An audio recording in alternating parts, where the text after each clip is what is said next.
ভারতের গুজরাটে বিনোদন পার্কে ভয়াবহ অগ্নিকাণ্ডের ঘটনায় নিহতের সংখ্যা বাড়ছে।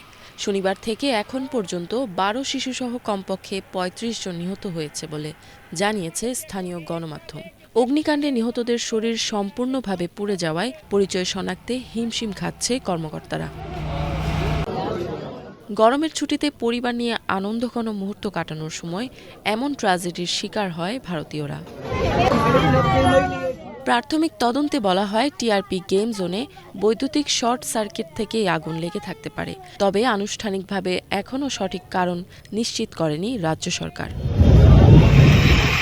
ধারণা করা হচ্ছে, গেমিং মেশিনগুলোর জন্য মজুত করা জ্বালানির থেকে আগুন আরও বড় আকার ধারণ করে।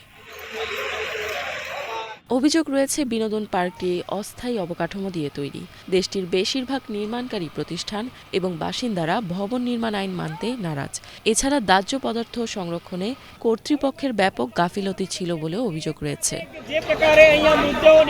ঘটনাটি তদন্তের নির্দেশ দিয়ে বিশেষ দল গঠন করেছে রাজ্য সরকার। টিআরপি গেম জোনের মালিক যুবরাজ সিং সোলাঙ্কি এবং তার ম্যানেজারকে জিজ্ঞাসাবাদের জন্য আটক করেছে পুলিশ।